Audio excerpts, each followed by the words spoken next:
Amis de l'électronique, bonsoir. Sur une dernière vidéo que j'avais faite, un internaute m'a laissé en commentaire une suggestion de faire une petite vidéo qui explique comment se mélange le courant alternatif et continu en électronique. Et c'est en effet une bonne suggestion, parce que c'est quelque chose qui n'est pas forcément très clair. Et on va parler un petit peu de ça. Alors déjà, avant de commencer à voir ce point-là en détail, j'aimerais attirer votre attention en fait sur deux façons de voir les choses qui peuvent bien aider à la compréhension de ce phénomène. Déjà, c'est quoi la tension alternative ou du courant alternatif?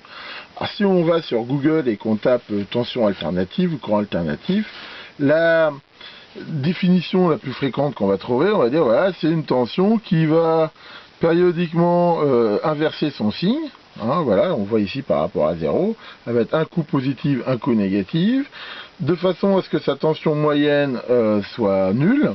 Hein, c'est-à-dire qu'ici, il y a autant de tensions ici qu'ici dans l'alternance. Et ce, x fois par seconde, hein, c'est ce qu'on appelle la fréquence.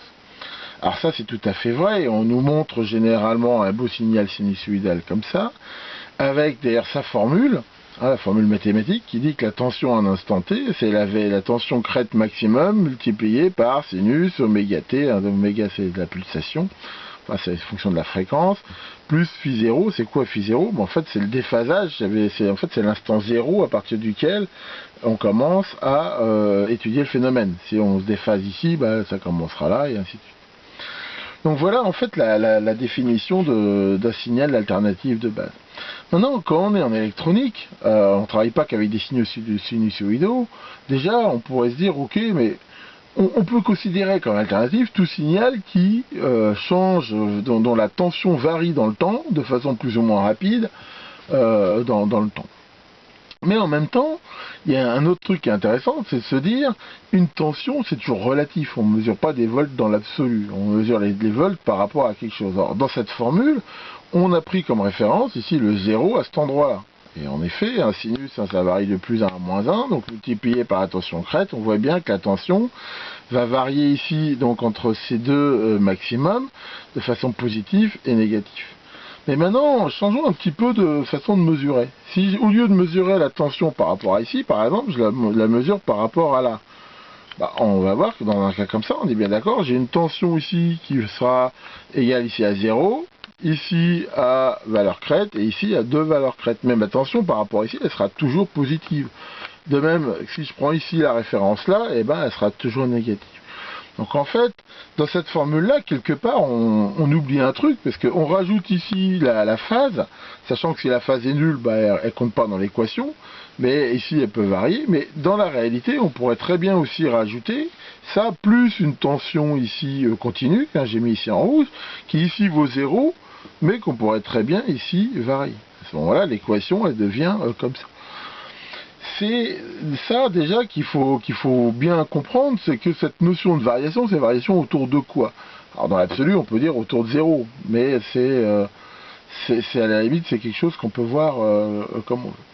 La deuxième chose qu'il faut voir aussi, qui est intéressante, c'est de se dire que si on considère un système de tension qui est purement résistif, comme par exemple ici, où il n'y a que des résistances, on va dire il n'y a rien de réactif, il n'y a pas de condensateur, il n'y a pas de self, des choses comme ça, à un instant T, quelles que soient les tensions et les courants, qui varient ou pas, on s'en fout. C'est-à-dire que si à un moment donné, on va dire, on prend une photographie à cet endroit-là, toc, la tension, les courants et tout, ils seront d'une certaine façon. Que ici la valeur avant elle soit d'une façon ou d'une autre, en fait le fait qu'elle varie, ça joue pas du tout si on est dans un monde purement résistif. Ça veut dire que à un moment donné, on peut très bien raisonner en disant que l'alternative, non, c'est au moment où on regarde, on considère que c'est du continu et on fait les calculs comme ça. Alors bien sûr, ça c'est pas vrai dans le cas où il y a des composantes réactives, comme des condensateurs de self, parce que le courant et la tension ils vont plus marcher ensemble, donc ça va pas être vrai. Mais si on va dire dans un monde purement résistif, on peut raisonner comme ça. Et donc, si on continue ce raisonnement-là, prenons ici ce montage tout bête, qui dit, voilà, moi j'ai deux sources de tension, émises de piles ici, que je mélange ici avec des résistances qui débitent dans une charge ici. Si on regarde la tension ici, hein, sans rentrer dans des formules mathématiques, ben on s'apercevra que quelque part la tension ici, c'est un certain coefficient multiplié par cette tension-là, plus un certain coefficient multiplié par cette tension-là. Et que ici, donc, la tension-là, ben, en gros, c'est la somme, plus ou moins, en fait, de ces deux tensions-là. Sachant que ça marche aussi si la tension est ici, et on inverse la pile. À ce moment-là, ben, ça devient avec un signe moins, mais la somme est toujours bonne. Donc ici, on voit que si on raisonne déjà comme ça, on peut se dire que dans un monde donc purement résistif, ici, bah, on peut additionner en fait des tensions et que le fait qu'il y en ait une ou pas qui varie, à la limite on s'en fout. Donc là, on va regarder avec l'oscilloscope, par exemple, un petit exemple de ça. Voilà, pour bien voir cette notion, ici, bah, je vous ai mis tout bêtement ici un signal continu, qui pourrait très bien être la somme de deux signaux continus, c'est pas le problème. Et regardez un petit peu ce qui se passe. Si ici je fais varier un petit peu ce signal, je le fais à la main, on a bien ici, on voit la partie continue qui varie ici dans le temps. Et maintenant, imaginons que je rajoute un signal continu à ce signal ici, vous voyez, là il est complètement différent, et je le fais varier toujours. Voilà. Ce qu'on voit, c'est que la variation, en fait, elle va se faire autour, voilà, on le voit encore ici, ou ici. Voilà, on peut très bien dire, à un moment donné, la variation alternative se fait autour d'un point moyen qui est un point, on va dire, de repos continu. Et ce point de repos continu, il peut très bien en effet être fait, par exemple, en mélangeant une tension continue à la tension alternative, comme je vous l'ai montré sur le schéma. Donc voilà, hein, c'est pas plus bête que ça. On se dit, bah, si ici je mélange deux tensions, bah, si ici j'en fais varier une, et ben à la somme, bah, il y aura toujours celle-là qui bougera pas, ça correspondra ici à notre UCC, et puis celle-là qui bougera, par exemple, qui correspondra ici à notre Vecré. Alors, tout ça, vous allez me dire, ouais, bon, bah c'est super, et ça sert à quoi? Eh bien, ça sert à énormément de choses. Alors, dès qu'on fait de l'électronique analogique, on va voir qu'on n'arrête pas de mélanger de l'alternatif et du continu. Ils sont indissociables et toujours copains. Alors, pour bien comprendre pourquoi on fait ça, eh ben, on va regarder ici un exemple concret qui va bien montrer ça. On va se prendre un problème tout bête, hein, on va simplifier, c'est-à-dire on dit voilà, ici moi j'ai une source de tension qui peut me donner de l'alternative 5 volts crête-crête, hein, donc ici en effet par rapport à 0.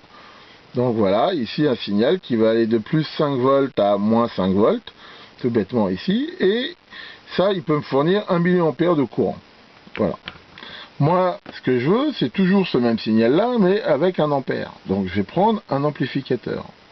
Imaginons ici, voilà, hein, pour simplifier, j'ai pris un amplificateur, on va dire que c'est une boîte noire, mais cet amplificateur-là, il s'alimente de 0 à 10 volts, on lui met une tension ici de 1 à 9 volts en entrée, et lui il sortira 1 à 9 volts, mais avec un ampère. On va dire que c'est un amplificateur ici de courant.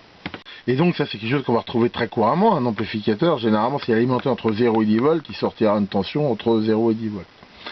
Alors comment je vais faire pour faire marcher ici cet amplificateur-là avec ma source?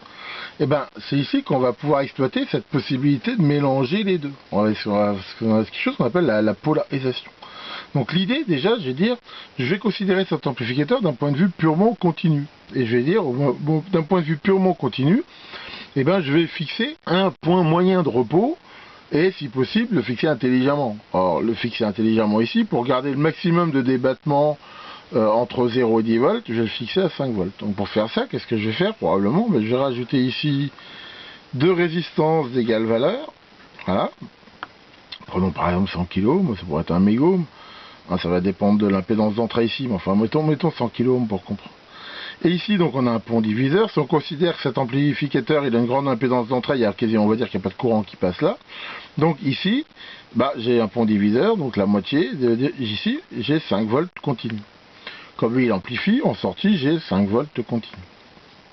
Maintenant la grosse astuce c'est de dire, je vais mélanger à cette tension là, ma tension ici alternative 5 volts crête-crête. Alors le problème c'est que si je me contente de relier ça comme ça, bah, il va y avoir un gros problème, parce que comme les référencés toujours par rapport au 0 volts, quand ça va être négatif ici, ça va pas le faire, je veux dire.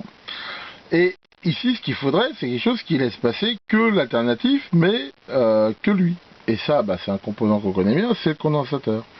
Donc si ici je mets un condensateur, Ce condensateur là, du point de vue continu, il laisse rien passer, mais il va laisser passer ici le courant alternatif. Et ce condensateur là, en fait, hein, il va se comporter, en fait, il va y avoir une impédance, un peu comme une sorte de résistance dont la valeur va varier avec la fréquence, et ça va ici se mélanger de la même façon qu'on a vu tout à l'heure ici avec mon montage ici, et ben ça va venir se mélanger. C'est-à-dire que la tension ici maintenant, et ben elle va varier autour du point que j'ai fixé ici de 5 volts.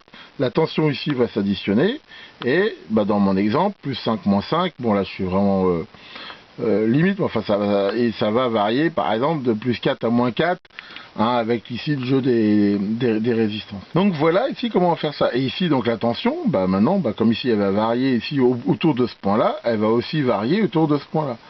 Donc si derrière bah, je remets encore un condensateur qui va encore couper cette partie continue, ici je retrouverai bien mon signal alternatif ici amplifié, mais c'est débarrassé en fait de sa composante continue. Voilà, c'est ça le principe. Le principe, c'est qu'à un moment donné, quand on va avoir un métage comme ça, c'est très courant, on trouve ça dans les transistors, dans quasiment tout, on va dire, je fixe en continu un point moyen de repos que je calcule pour que ça m'arrange bien comme il faut, sur lequel je vais venir superposer un ou plusieurs signaux alternatifs, et à tout moment, à l'aide de condensateurs, je pourrais réisoler l'alternatif de continu. Alors comment on calcule ici le condensateur? Bah, c'est simple, le condensateur, on ne va pas s'occuper ici des phases et tout ça. Quelque part, comme j'ai dit, il faut le voir comme une résistance, hein, ça les appelle une impédance qui varie avec la fréquence. Donc pour le calculer, bah, faut dire c'est quoi la fréquence la plus basse que je veux passer à un condensateur. Son impédance, ça va diminuer avec la fréquence. Donc ici, si je veux le calculer, je vais dire par exemple, mettons que c'est un signal audio qui commence à 20 Hz, bah, je vais le calculer en disant qu'à 20 Hz, il faut que la résistance équivalente ici de mon condensateur soit très faible par rapport à l'impédance d'entrée. Donc si lui on a dit qu'il avait une très grande impédance, vu de l'alternative, ces deux résistances là elles sont en parallèle. L'impédance d'entrée de mon truc ici c'est de l'ordre de 50 kg. Donc ici qu'est-ce que je vais faire pour le calculer? Bah, je vais dire je vais prendre quelque chose de faible. Par exemple je vais dire 100 ohms. C'est-à-dire que si je me dis à 20 Hz ici c'est 100 ohms, ça va être une impédance qui va être faible par rapport à ça, et ça laissera donc passer pas mal de courant dedans. Et alors comment on calcule ça? Bah, l'impédance d'un condensateur c'est 1 sur JC oméga. Alors J c'est pareil, c'est la partie on va dire imaginaire de déphasage, mais ici dans notre calcul on s'en fout, donc il reste les Z égale 1 sur C oméga. Bon bah après c'est facile, hein, on calcule ici donc C c'est 1 sur 1 sur Z oméga. Oméga c'est la pulsation, c'est 2 πf.